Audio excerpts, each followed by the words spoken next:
programa de Herencia y Coherencia, historias que cambian vida, y estamos en Barcelona, España. Nuestra entrevistada de hoy es Gemma Lienas. Ella nació en esta misma ciudad, Barcelona. Es escritora, estudió Filosofía y Letras en la Universidad Autónoma de Barcelona y ha sido profesora tanto en el ámbito escolar como en el ámbito universitario. Actualmente realiza charlas y conferencias sobre una multiplicidad de temas, tales como afectividad, mujer y literatura y prevención de la violencia. También ha trabajado en el mundo editorial. Como escritora, ha desarrollado una infinidad de publicaciones, tanto para jóvenes como adultos. Entre sus publicaciones está El final de juego, Atrapada en el espejo, el diario Violeta de Carlota y mencionar su última novela llamada El hilo invisible. Gracias, Gemma, por darnos esta entrevista. Gracias a vosotros. Gemma, y hablando del hilo invisible, tu última novela, yo quisiera preguntarte cuál es el hilo invisible que ha conducido toda tu existencia. Es una pregunta difícil. Lo sé. Pero yo creo que el hilo, si tengo que encontrar un hilo que vaya desde mi infancia hasta ahora, porque habría otros hilos, pero el hilo que lo une todo, tal vez es la lucha por la justicia. Perfecto. Creo que este sería uno de mis hilos más importantes. Y quizá otro también es, no sé muy bien cómo contártelo, porque hay un refrán que es el latino, que a mí me gusta mucho, que es audaces fortuna iubat. La suerte sonríe a los audaces. Genial. Y entonces, para mí, la audacia, en el sentido de atreverte a hacer cosas, ha sido otro de mis motores, otro de mis hilos. Por lo tanto, yo te diría que esos son dos de mis hilos más importantes en la vida. La justicia y el coraje. Exacto. Perfecto. Exacto. Genial. Gemma, y esto del estudio de la filosofía, ¿cómo emerge en tu vida? No es tanto por la filosofía como por el hecho de que en la facultad de Filosofía y Letras en aquella época tenías contacto con la literatura y a mí la literatura era lo que más me interesaba. De hecho, cuando era pequeña leía tanto. A mis padres les parecía bien que leyera, pero pensaban, eran una generación que decía antes es la obligación que la devoción y por lo tanto antes hay que hacer todos los deberes y hay que ayudar en casa y luego ya tendrás tiempo para leer. Pero para mí era tan importante leer que me encerraba en el baño para leer. Para leer. Sí, pasaba muchísimas horas leyendo y siempre pensaba, ¿qué podría hacer de mayor que fuera leer? Perfecto. Entonces, por eso me matriculé en Filosofía y Letras, porque cuando tenía 10 o 11 años yo tenía una amiga, muy amiga, y estuve en su casa en verano y estuve conviviendo con sus hermanos mayores. Yo soy la mayor de 4 hermanas, no tenía hermanos mayores. En cambio ella tenía 2 hermanas y una de las hermanas, un hermano y una hermana, una de las hermanas contó que se iba a matricular en Filosofía y Letras al año siguiente y contó en qué consistía la carrera. Y entonces pensé, esto es lo que yo tengo que estudiar. ¿Y qué edad tenías ahí? Pues tenía 10 o 11 años. Sí. Qué potente. Como que Sí, por ahí se define. pero también es en esa época en la que yo decidí que de mayor sería escritora, porque allí en el baño, cuando estaba sentada leyendo, un día pensé, a mí las historias me arrastran de tal manera que yo consigo vivir varias vidas, la mía y las de los personajes. Y entonces pensé, ojalá yo de mayor sea capaz de crear historias que atrapen a la gente como a mí me atrapan estas. Y ahí es cuando decidí que sería escritora. Y también debía tener 10 o 11 años. Chiquita, ¿no? Sí. Lindo. Sí. Gemma, y esto de... Tú eras la mayor de 4 hermanas. Sí. ¿Y cómo es esto de vivir entre mujeres? Con un padre, sí, pero nunca entre mujeres. Mucho entre mujeres, más incluso porque mamá tenía una hermana soltera con la que tenía muy buena relación y venía mucho a casa y además íbamos nosotros mucho a casa de la abuela. La abuela era la madre de las dos Ajá. y vivía con la hermana soltera. Ya. Por lo tanto, y además había una hermana de la abuela Ya. que también vivía allí. Por lo tanto, eran 3 mujeres más. Y siempre estábamos juntos. O sea que mi infancia fue una infancia con muchas mujeres. Con muchas mujeres. Sí. ¿Y qué significó para ti eso en términos del desarrollo? Mira, mi abuela fue para mí un modelo. Mi abuela fue para mí un modelo porque ella fue una señora que fue educada para ser una señora de su casa. Ok. Y se casó con un señor francés. Mi madre es francesa, Madre era francesa. Ya. Y se fueron a vivir a un piso estupendo del Paseo de Gracia. Ajá.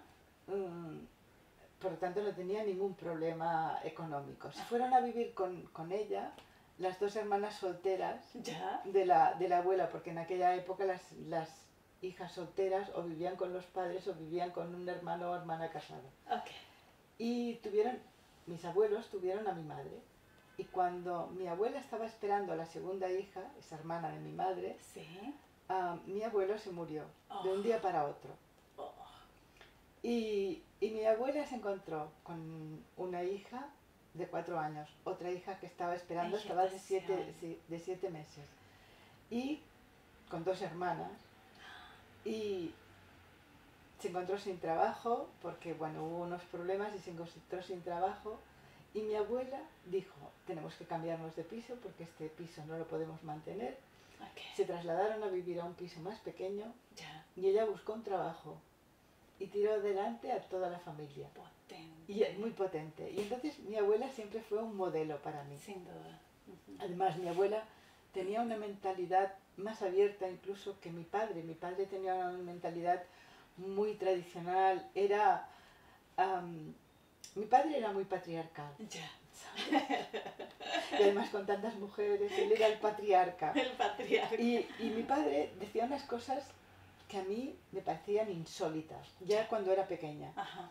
Decía cosas como, cuando te cases, tu marido va a ser el capitán del barco. Ya. Y yo pensaba, bueno, pero ¿por qué una familia tiene que ser como un barco? Y además, ¿por qué tiene que haber un capitán y ese capitán tiene que ser el marido? Yo pensaba, yo no me casaré.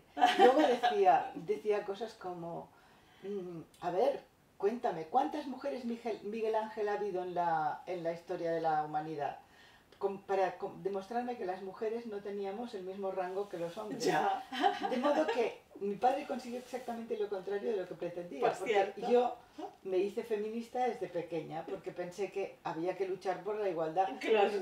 Todo el mundo pensaba como mi padre, y realmente esa era la España de aquella época. Eran los años 50.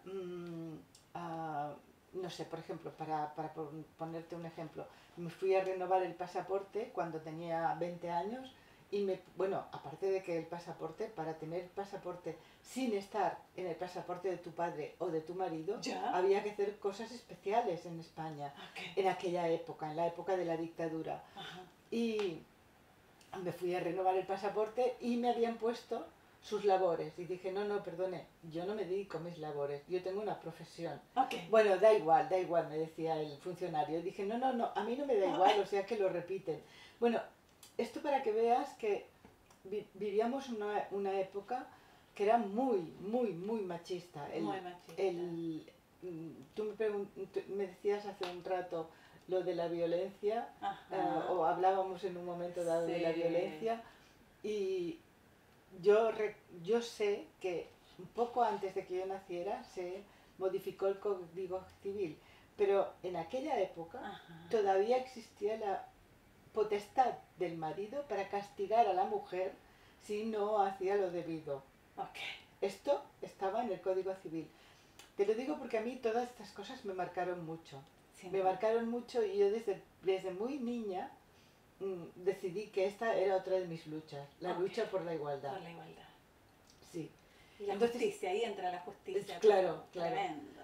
Y mi abuela tenía quizá por su trayectoria vital, tenía una mentalidad más abierta que mi padre. Por ejemplo, yo recuerdo el primer bikini que me compré. Ya. Me lo compré con dinero que me dio mi abuela para mi santo, mi cumpleaños, no me acuerdo. Y le dije, abuela, me compraré un bikini. Y me dijo, ay, sí, nena, cómprate un bikini. Ay, linda. ¿Cómo se llamaba la abuela? Anita. Anita. Y me compré un bikini que a mi padre le sentó fatal, fatal. En cambio, mi abuela fue la que me instó a que... Sí. Linda. Así que mi abuela fue muy importante. Muy importante. Muy importante, Sí. sí. ¿Y tu madre? Mi madre era una mujer que era muy inteligente. Ajá. Y era una mujer muy fuerte, muy fuerte. Ajá. Pero se sometía mucho al criterio de mi padre. Okay. ¿Sabes? Jugaba un rol que era el rol que se esperaba en aquellos momentos de una mujer. Okay. Y era, bueno, pues lo que dijera papá. Okay. Y por lo tanto toda su vida estuvo siempre un poco en segundo plano. Pero en cambio era una mujer muy fuerte. Y si digo que era una mujer muy fuerte es porque pasó por situaciones muy difíciles. Mi padre, cuando yo tenía 14 años, se puso muy enfermo. Le diagnosticaron un trastorno bipolar, que es un trastorno duro. Durísimo. Y mi madre siempre estuvo ahí, a su lado, no dejó que lo ingresaran nunca. Fue muy fuerte. Sin duda. Que yo pienso que mi madre ahí demostró quién era, porque estuvo siempre a su lado, ayudando, sosteniendo, ¿no? Sí. Y eso fue realmente algo importante para mí también. Sin duda, sí. Y es en ese periodo, así como entre los 19, 17, 18, cuando entras a la facultad. Sí. Entré con 17 recién cumplidos. Sí. Recién cumplidos. Sí. ¿Y qué significó para la familia que tú entraras a letras? Bueno, para la familia ya fue todo un acontecimiento que yo entrara en la facultad. Ya. Porque claro, en las dos generaciones anteriores no habían podido estudiar en la universidad. Y por lo tanto yo era la primera universitaria que había en casa. Así que fue todo un acontecimiento. Y no se plantearon, claro, era otra época. En realidad, para mi padre, yo ni siquiera tenía que haber estudiado, porque para él yo tenía que ser la mujer de las labores de casa. Así como... Claro, y tenía que ser la mujer de un médico o de un abogado. Y entonces, cuando yo dije que me iba a matricular, mi padre se puso hasta cierto punto, puso una cierta resistencia. Y bueno, yo le dije que no había discusión posible, que yo me iba a matricular y que iba a estudiar. Y entonces yo creo que mi padre lo aceptó en el sentido de, bueno, la niña tendrá un barniz de cultura que le iba bien. Yo creo que mi padre nunca pensó que yo iba a sobrevivir con mi trabajo, porque realmente yo me casé muy joven, pero me separé también muy joven. Y yo tiré adelante a mis dos hijos. Y por lo tanto, mi padre nunca pensó que esos estudios serían mi base para poder tener una profesión. Perfecto. Y hablando como de tu matrimonio joven, tu historia de amor. Yo creo que esa no fue una historia de amor. Si yo tengo que hablar de una historia de amor, tengo que hablar de Enrique, mi pareja actual con la que llevo 35 años. Esa sí que es mi historia de amor real. Lo que ocurrió cuando yo es que era muy joven, era muy joven, y fíjate, me casé con 20 años. Y tuve a mi primer hijo con 21. En realidad, yo estaba estudiando tercero de carrera cuando nació mi hijo. Y no dejé la carrera ni dejé el trabajo. Porque ya en aquel momento trabajaba en una escuela. Y no fue exactamente, hombre, no te digo que no estuviera enamorada al principio, pero bueno, no fue mi historia, no fue tu historia de amor. Lo que pasa es que también es cierto que en aquella época yo, por mi manera de ser y por la familia que tenía, sobre todo mi padre, tenía muchas ganas de marcharme de casa. Yo creo que eso también influyó en mi enamoramiento y, ¿sabes? Eran otros tiempos, a lo mejor ahora no lo haría así. Pero bueno, mi historia de amor real es cuando aparece Enrique en mi vida. Cuando yo tenía, no me acuerdo, ya estaba separada, tenía 32 años cuando él apareció. Ya. Y sí que cuando conocí a Enrique pensé, este es el hombre, bueno, no lo pensé en el primer momento, pero después de estar unos días conociéndonos, pensé, este es el hombre que había estado esperando, porque se alinearon mi corazón, mi cerebro, mi corazón y mi sexo. Es decir, me gustaba desde todos los puntos de vista. Perfecto. Y pensé, este es el hombre que estaba esperando. Y la verdad es que llevo 35 años con él y sigo igual de enamorada. Igualito, sí. Sí. Y tienes una pareja francesa también. No. ¿Él es francés? No, porque lo dices porque he vivido en Francia. Ajá. No, pero nos fuimos a vivir a Francia muchos años después de estar viviendo juntos, cuando mis hijos ya eran mayores. Enrique y yo nos fuimos a vivir a Francia porque él es físico, él se ha dedicado siempre a la ciencia. Y le ofrecieron dirigir la Fundación Europea de la Ciencia en Estrasburgo. Y entonces nos trasladamos allí porque mis hijos ya eran mayores, ya volaban por su cuenta, y estuvimos 5 años viviendo allí. Perfecto. 5 años en los que él dirigió la European Science Foundation. Y yo, que había estado trabajando en el mundo editorial durante 13 años y había empezado a escribir ya hacía unos años y no me iba mal, decidí dejarlo todo para dedicarme solo a escribir. Así que me fui con Enrique a Estrasburgo y a partir de allí solo me he dedicado a escribir. Aunque solo me he dedicado a escribir, ya llevo, pues fíjate, desde el 98 dedicada a escribir y a dar conferencias. Pero también estuve 2 años en política. ¿Y entonces? Me ofrecieron, yo estaba vinculada a un partido de izquierda y durante unos cuantos años me propusieron ir a las listas, pero cerrando las listas, con un papel simbólico. Como que no ibas a ser elegida, algo así. Sí, pero esto ocurrió en unas elecciones europeas, luego en unas municipales, y luego en el 2015 me llamaron para ir a las listas y yo dije que sí, como cada año, como cada vez, y me dijeron, no, pero es que esta vez no te pedimos que vayas al final, sino que vayas al principio. O sea que seguro que saldrás elegida porque estarás en los primeros puestos. Al final fui la número 2 de la...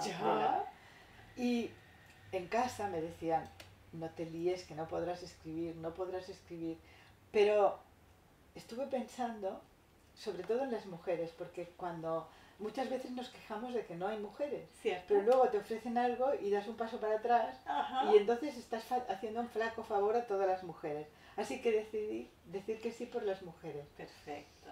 Dije que sí y estuve pues 2 años y medio, 3 de legislatura. Fue una legislatura muy complicada, pero bueno, fue una experiencia muy interesante y la verdad es que no renunciaría a esta experiencia, aunque fue muy dura, ¿eh? Fue muy dura. ¿En qué sentido? Bueno, fue muy dura porque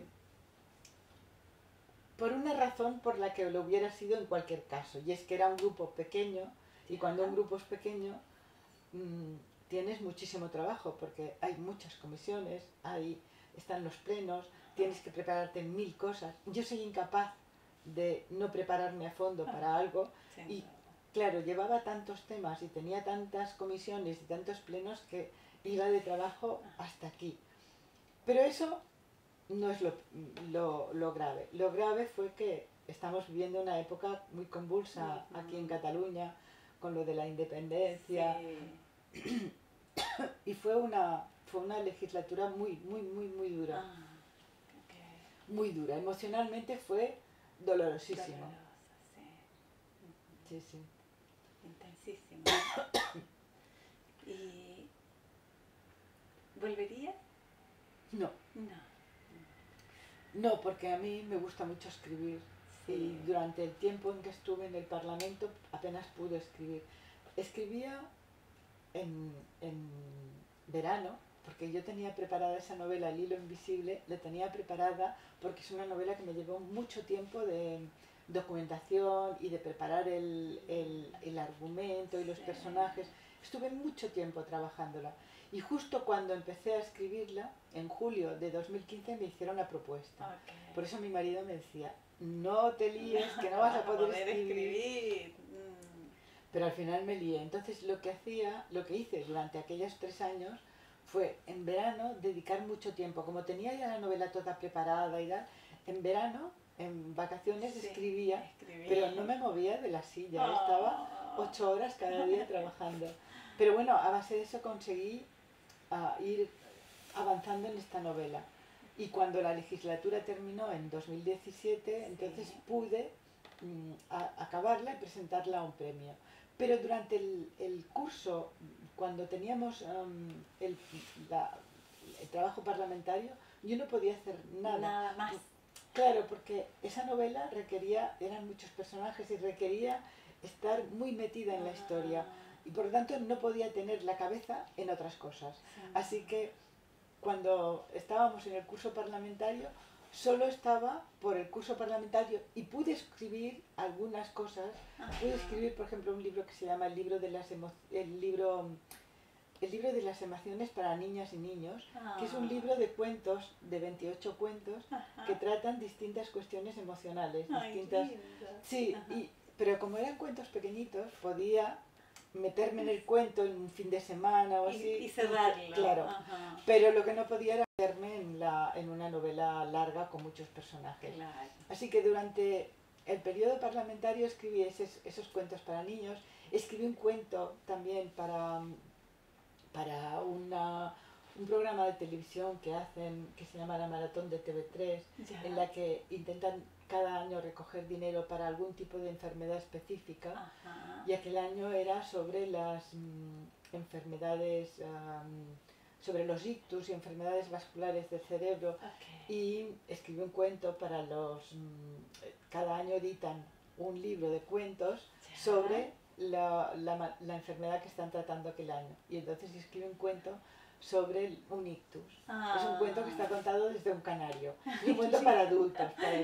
Y luego escribí un libro no muy largo que es sobre autoestima. Es una historia sobre autoestima. Es para mujeres y hombres, pero los personajes son femeninos. Perfecto, genial. Gemma, y esto de el enseñar, el ser docente, ser maestra, tú ya estabas en la universidad cuando empezaste a trabajar, ¿no? Sí, ya estaba en la universidad cuando empecé a trabajar. A mí me gusta mucho enseñar. En realidad yo creo que continúo enseñando. Sin duda. Porque me gusta mucho transmitir mi conocimiento. Aquello que yo sé, me encanta enseñarlo a los demás. Y por lo tanto estuve haciendo de docente durante muchos años. Primero en una escuela de educación especial para niños con serias dificultades de aprendizaje. Luego estuve en una escuela ordinaria y luego estuve en la universidad. Pero ahora que ya llevo tiempo que no estoy en ningún centro haciendo docencia, siempre estoy enseñando porque para mí es importante transmitir mi conocimiento. Por cierto. Gemma, ¿y las emociones? ¿Qué rol juegan las emociones? No solo en tu trabajo, sino que en tu cotidianeidad, en tu vida. Bueno, yo creo que las emociones son muy importantes. Te digo una cosa, yo cuando vuelva a nacer seré neuropsiquiatra. Perfecto. Porque me interesa mucho el cerebro y me interesa mucho todo lo que es la cognición, todo lo que son las emociones, todo lo que son los trastornos.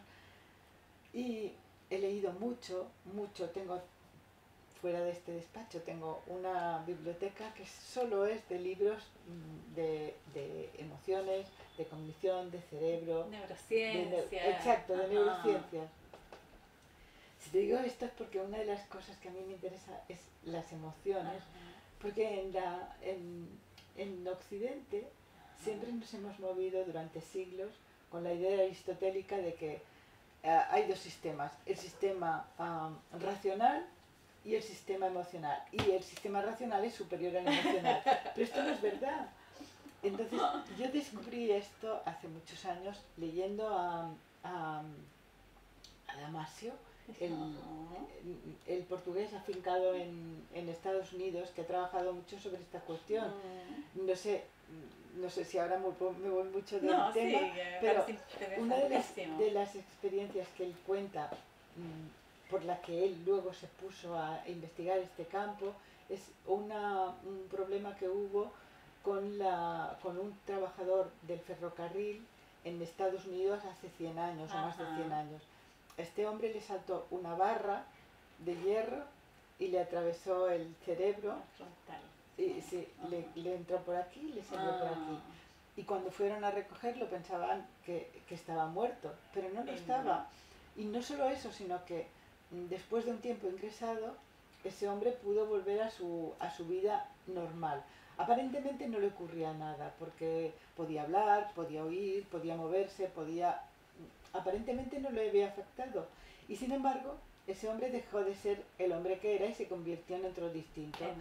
Había sido un trabajador fiable, en el que se podía confiar y en el que sus compañeros podían apoyarse, y dejó de serlo.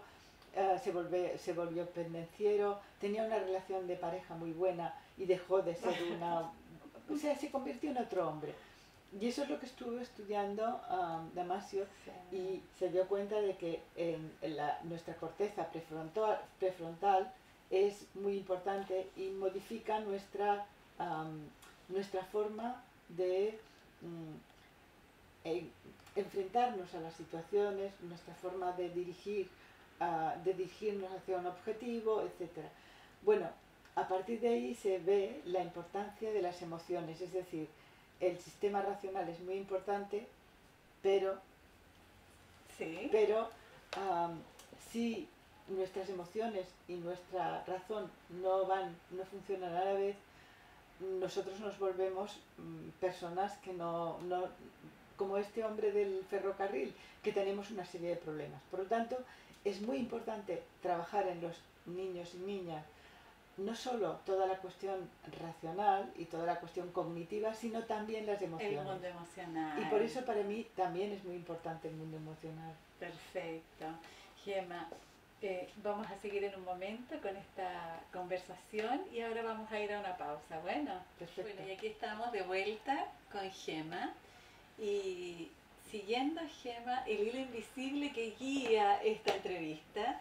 Yo quisiera preguntarte, luego de las emociones, acerca de las figuras masculinas. ¿Qué significan las figuras masculinas? Bueno, ya me has hablado de tu padre, pero quisiera saber cómo en la vida qué han significado y qué significan para ti. Pues para mí la figura de mi padre es una figura, no dirían lo mismo mis hermanas, porque a veces mi hermana pequeña me dice, hemos tenido padres distintos. Ajá. Y yo le digo, no, padres distintos no, pero miradas distintas sí. Bueno, y también debe haber sido importante el hecho de que yo sea la mayor y ella la pequeña. Sin duda. Porque en aquella época en que era todo tan duro, especialmente para las mujeres, claro, yo tenía prohibiciones por todas partes. No puedes salir, no puedes llegar más tarde a las 9, no puedes no sé qué, no puedes ir con chicos, no puedes... No puedes colocarte bikini. No puedes, exacto, ni pantalones, ni shorts. Ni shorts, nada. Es que ya te digo, Y en cambio mis hermanas ya pudieron hacer muchas cosas, probablemente porque yo iba rompiendo moldes. Exacto. Y peleándome con mi padre, pero bien. Así que mi marido, que es una figura importantísima en mi vida, es muy distinta a mi padre. Muy distinta a mi padre porque es un hombre muy respetuoso, es un hombre para el que la igualdad es muy importante, y entonces él tiene siempre es que aunque no lo diga, porque no hace falta decirlo, pero con tu actitud diaria, con tu comportamiento, tú puedes demostrar el respeto por los demás. Y es lo que yo siento que hace Enrique. Enrique siempre ha respetado mi trabajo, mi forma de estar en la vida, mis parcelas propias. El mundo privado, sí. Y eso para mí es muy importante. Perfecto. Y asociado al tiempo, tu tiempo, el tiempo lineal, me quedé con esto de las emociones y el tiempo de tus libros, el tiempo de la vida. Yo tengo no es un libro, pero es un escrito que me pidieron para un libro sobre la maternidad. ¿Ya? Y titulé el escrito, era un libro en el que distintas mujeres con una cierta proyección pública escribíamos sobre la maternidad. Ya. Y yo titulé mi libro, y eso tiene relación con mi historia, la titulé El conejo blanco. Ya. No sé si recuerdas el conejo blanco de Alicia en el País de las Maravillas. El conejo siempre va con un reloj en la mano diciendo, no tengo tiempo, no tengo tiempo, no tengo... Bueno, se me acaba el tiempo. No. Bueno, pues un poco yo era esa. Yo siempre tenía la sensación de que no tenía tiempo suficiente en la vida para hacer todo lo que tenía que hacer. Quizá por eso lo hice todo muy pronto, ¿sabes?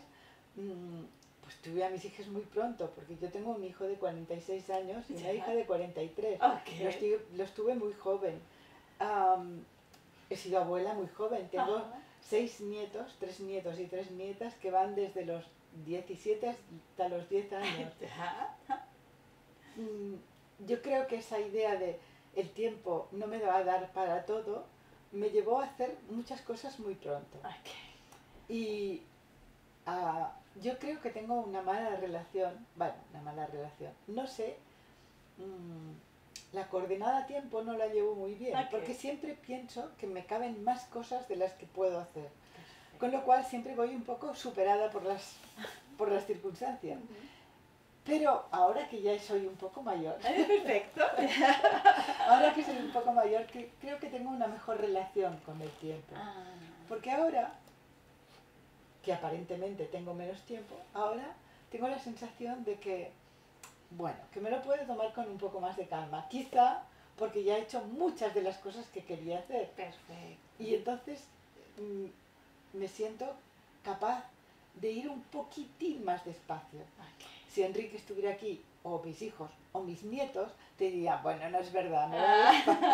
Pero sí que he cambiado un poco mi ritmo. Pero siempre he tenido una mala relación en ese sentido, en el sentido de que siempre pienso que puedo hacer muchas más cosas de las que en realidad luego puedo hacer. De las que caben. De las que caben.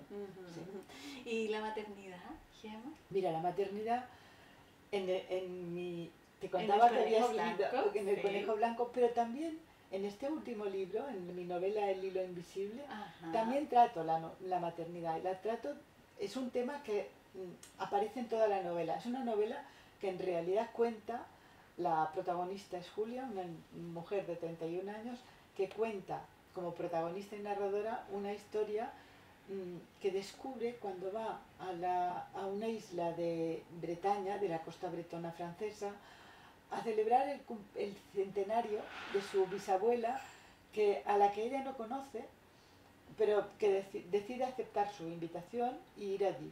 Y cuando llega allí, por una casualidad, descubre algo que la lleva a pensar que allí ocurre algo que ella no acaba de entender. Y empieza a tirar del hilo. Y la historia es una intriga basada en un secreto familiar que arranca en la Segunda Guerra Mundial. Así que esa es la historia principal. Pero el hilo invisible no es solo ese hilo de ese secreto que ella descubre, sino que es también ese hilo invisible que religa o que liga las 4 generaciones: la bisabuela, la abuela, la madre y Julia, la protagonista. Y entonces la maternidad atraviesa todo el libro. Hay porque está vista desde distintas mujeres. Miradas, claro. Y hay una mujer que ha sido madre porque para ella lo más importante era poder ser madre, otra mujer que ha querido ser madre y no ha podido, y luego está Julia, que en esos momentos se siente muy presionada por su pareja, porque su pareja tiene 10 años más que ella y quiere tener un hijo a toda costa. Y ella no está segura de que quiere tener un hijo. Entonces la maternidad está mirada desde el punto de vista de Julia de una manera que también la miraba en ese Conejo Blanco que antes decía, y es la maternidad actualmente para una mujer es una opción, mientras que durante muchos siglos la maternidad ha sido un mandato cultural. O eras madre o no eras nada. Y yo creo que está bien que las mujeres ahora puedan elegir.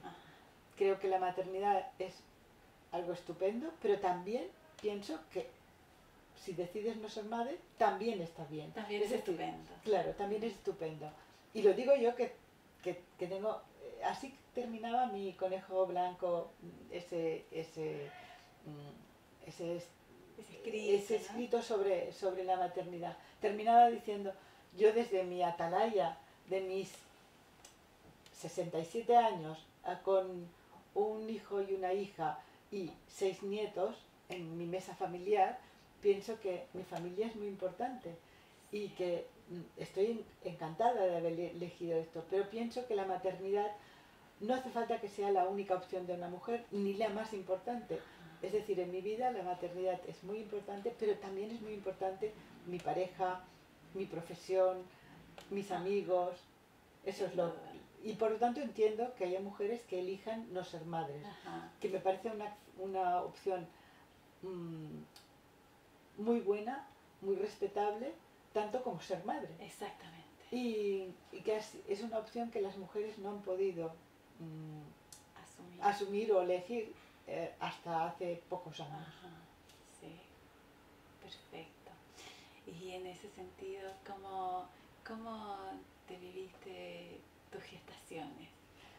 De hijos, porque gestaciones de libros y otras cosas, sí, y de productos, hijos. de hijos, pues gestaciones de la hijos. gestación de mi primer hijo fue una gestación que la viví poco, porque estaba terminando estaba en la universidad, estaba trabajando, era muy joven, y yo no tengo la sensación de haber vivido bien, no, tampoco mal, de haber vivido mi gestación. En cambio, la de mi hija, que ya sabía lo que significaba tener un hijo y cuidarlo, fue mucho más sentida, mucho más vivida. Y además yo me acuerdo, siempre se lo cuento a mi hija, antes de que ella naciera, me dediqué a hacer cambios en la casa y a ponerla bonita para cuando ella llegara. Para recibirla. Sí, porque con mi hijo había aprendido a ser madre. Yo realmente aprendí a ser madre con mi hijo, con David. Y por lo tanto, al recibir a mi hija ya fue de otra forma. De otra forma, sí. Porque yo aprendí a ser madre cuidando a mi hijo. Sí. ¿Sabes? No, yo el sentimiento maternal lo adquirí con mi hijo. Cuidándolo, me sentí tan vinculada a aquel niño que aprendí a ser madre. Y luego cuando nació mi hija yo ya sabía ser madre. Sin duda. Lindo. Gemma, yo quiero preguntarte sobre esto que tú tratas como en alguno de tus escritos, que me parece tan importante, que es esa violencia invisible. Sí. Mira, mi contacto con la violencia fue sobre todo a través del feminismo. Porque te cuento cómo fue la historia. En 1997, en España, murió una mujer que había pasado por fue asesinada una mujer que había pasado por un estudio de televisión para contar el maltrato que había sufrido por parte de del que había sido su marido durante años y del que se acababa de separar. 2 días después, esta mujer fue asesinada por su ex marido quemándola viva. Sí. Y eso provocó una reacción en la ciudadanía.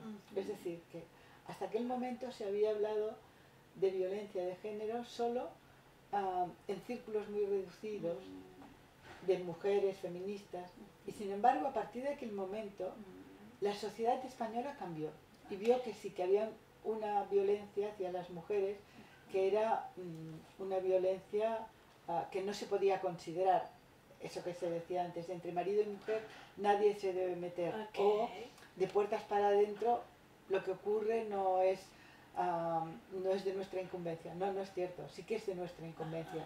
Y entonces te cuento esto porque la sociedad española reaccionó a eso y empezaron a publicarse noticias de mujeres que eran asesinadas, sí, sobre todo asesinadas, porque el maltrato se veía quizá menos, pero el asesinato, que era ya la culminación, el delito, así como ya. Pues entonces esto empezó a aparecer. Y yo recuerdo que en el 98, poco antes de marcharme a vivir a Francia, una amiga me preguntó si creía que era normal que se publicasen los asesinatos de mujeres. Y le dije que sí, que había que publicarlos porque constituía una forma de violencia muy escondida hasta entonces y que era bueno que se viera. Entonces cuando llegué a Francia ya llegaba con esa idea de la violencia, esa violencia soterrada, y descubrí un libro de una psicóloga, creo que es francesa, Marie-France Irigoyen, que hablaba del acoso moral. Y yo me leí ese libro y me impresionó muchísimo. Me impresionó mucho porque descubrí que a mi alrededor había habido acoso moral hacia alguna persona y yo no me había dado cuenta. Me di cuenta al leer el libro y entonces empecé a profundizar en la violencia. Leí muchos libros, tengo montones de libros sobre violencia, sobre cómo se ha utilizado la violencia psicológica para controlar a la gente. Por ejemplo, leí libros porque leí un libro sobre la creación del patriarcado de una antropóloga que se llama Gerda Lerner, y en la que contaba cómo la violencia psicológica hace siglos que la humanidad la descubrió, porque a través de la violencia psicológica podía controlar a los demás. Por ejemplo, ella cuenta que en el Paleolítico, cuando las tribus se peleaban, al principio mataban a todos los guerreros. ¿Por qué? Porque les parecía muy costoso tener que vigilarlos, tener que tenerlos encerrados, y solo dejaban a las mujeres y a los niños vivos. Pero pronto, dice ella, descubrieron que se podía controlar también a los guerreros. Y entonces ella cuenta que cómo los controlaban, y entonces me di cuenta de que eso es lo mismo que se hacía en los campos de esclavos. Cierto. Porque claro, tú controlas tú cuando imaginas los campos de esclavos en los que hay muchísimas personas, hombres y mujeres jóvenes, con herramientas que se pueden utilizar como armas, y sin embargo los amos de esos esclavos son muy poquitos, piensas, ¿por qué no se rebelaban? Bueno, pues no se rebelaban porque estaban sometidos. Estaban sometidos, claro, estaban doblegados. Y lo estaban porque se utilizaban una serie de técnicas que eran separar a la gente, por ejemplo a las familias, para que no tuvieran raíces emocionales, porque el no tener raíces emocionales te debilita como persona. Se utilizaba también la técnica de deshumanizar al otro, convirtiéndole en un objeto. Degradable, ¿no? Claro, no sirves para nada, solo sirves para esto. Y luego el hecho de que la justicia era administrada es decir, no había una justicia objetiva, sino que entre dos personas, una se erigía también como juez. Entonces me di cuenta de que eso mismo se había utilizado también en los campos de concentración. Bueno, y a partir de ahí me dediqué a estudiar muchísimo sobre violencia. Y escribí dos libros, uno para jóvenes, que es El diario azul de Carlota, y luego una novela que es Atrapada en el espejo, porque es un tema que me interesaba muchísimo. Cierto, sí. Y es como, ahí se va como viendo que los alcances de la violencia pero están infiltrados por todas partes. Múltiples interacciones. Sí, ¿no? muchísimas. Y desde ese sitio, Gema, ¿qué significa el poder para ti? ¿Qué significa el poder? A mí el poder me da una cierta angustia, porque creo que el poder se utiliza en general muy mal, y no es algo ni que me interese personalmente, ni que yo admire. Yo admiro muchísimo, por ejemplo, la formación. Me encanta que la gente esté formada, admiro a la gente que es capaz de pensar y la gente que es capaz de relacionarse bien con sus congéneres. Pero el poder en sí mismo no me provoca ninguna adhesión, sino más bien un cierto rechazo. Bien. Y siguiendo como con esta vivencia sobre la violencia, ¿cómo percibes tú esta degradación de la estima de uno con uno, la pérdida de la estima? Bueno, eso es otra de las cosas que he tratado en ese libro que antes comentaba del Sí. El tesoro escondido, porque yo creo que la estima la pierdes, no creo que nazcamos con baja autoestima, sino que se Cierto. pierde por el ambiente en el que vives y por cómo te trata la gente. Ajá. Eso lo he visto mucho en las mujeres, porque el sistema patriarcal le ha interesado que las mujeres estén un poco muy sometidas. Ajá. Y entonces eso se ha hecho a base de laminar la autoestima. Perfecto. Mi libro empieza, ese libro del El tesoro escondido, empieza Ajá. con una anécdota que yo viví y que me parece que es muy ilustrativa de eso que estoy contando. ¿Ya? Un día, hace ya muchos años, vi un programa de televisión en el que había mujeres que hablaban de política. Ya. Y había una periodista a la que yo conocía y con la que tenía que comer al día siguiente. ¿Ya? Y entonces, al día siguiente, cuando la vi, le dije, oye, muy interesante el programa de ayer por la noche. Y se me quedó mirando como si hubiera dicho algo terrible, como una tontería impresionante. Y me dijo, ¿de verdad? Y yo le dije, sí, claro, me pareció muy interesante todo lo que decíais. Y me dijo, pues mira, es que esta mañana me he encontrado a un vecino que me ha dicho, hay que ver las mujeres cuando os dejan solas, las de tonterías que decir. Oh. A mí que el vecino dijera eso, bueno, podía imaginarlo. Ajá. Pero lo que me pareció terrible es que ella dudara de su propia capacidad cuando era una profesional como la copa de un pino, una mujer que llevaba muchos años haciendo de periodista, una mujer muy preparada, muy formada, y pensé, eso es realmente la autoestima que está ya dañada, porque si eres capaz de dudar de tu profesionalidad solo porque un vecino te dice hay que ver las mujeres Ajá.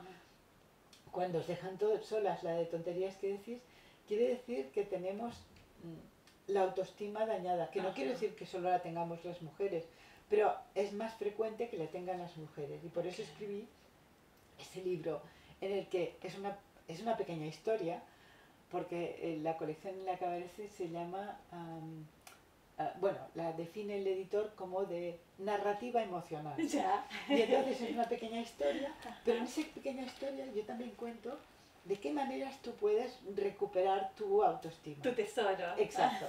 Porque lo puedes sacar de dentro de ti, es decir, está ahí, lo que pasa es que te lo han ido enterrando y tú puedes, con una serie de técnicas, desenterrarlo. Perfecto. Entre otras, yo lo que digo es, necesitas estar con gente que te valore y que haga que tu tesoro aflore. Emerja, Claro, porque si tú estás con gente que no te valora, pues nunca serás capaz de autovalorarte. Por tanto, es bueno rodearse de gente que valora lo que tú haces y quién tú eres. Exactamente, sin duda. Perfecto. Gemma, y pensando en la vida y la trascendencia y la muerte, ¿qué piensas sobre la muerte, sobre tu muerte? Me encantaría pensar que hay algo más allá de la muerte, pero mi racionalidad me impide pensarlo. Ok. Y sin embargo, mira, hace un rato se lo decía a mi marido, cuando me muera, sí, estaré contenta de todo lo que he hecho. perfecto. Y de todo lo que he tenido. Y cuando te digo todo lo que he tenido, por ejemplo, pensaré en mi relación con Enrique, con mi marido, Ajá. con mis hijos, con mis nietos. Ajá. A mis nietos les tengo cada semana en casa. Perfecto. Los tenía antes, cuando eran pequeños, un día a la semana, toda la tarde, Ya. y los padres los venían a buscar después de cenar. Genial. A medida que se han hecho mayores y que estudian ya bachillerato y secundaria, no pueden venir por la tarde, y entonces vienen a comer un día a la semana todos. Genial. Excepto el pequeño, que todavía es pequeño, y viene a pasar la tarde del lunes conmigo. Todo eso yo me lo llevaré cuando me muera. Y luego, por ejemplo, hoy le decía a Enrique, porque me ha preguntado de dónde erais, le he dicho que erais de Chile, y él me ha recordado una estancia nuestra en Chile, y le he dicho, mira, todo eso me lo voy a llevar cuando me muera. Eso lo tengo claro, o sea, mis viajes, mis relaciones, mis amistades, mis hijos, mi marido, mis nietos, mis lecturas. La pena es que no podré leer todo lo que quiero leer. Yo pienso qué pena, Sí. tantos libros y no podré leerlos todos. Ay, sí. Pero todo eso me lo voy a leer cuando me muera. Y eso me reconforta. Sin duda. Me Sí. reconforta, ya que no puedo pensar que hay otra vida después de la muerte, porque no puedo, a veces me gustaría poderlo Ay, pensar, sí. pero no lo puedo pensar. Ajá. Pero por lo menos pienso que habré vivido y que mi vida habrá tenido un sentido. Sin duda. Y además es como tus libros quedarán Bueno, resonando por ese también. generaciones y generaciones. Eso también, yo creo que también el hecho de escribir también es algo que te permite dejar algo en la tierra.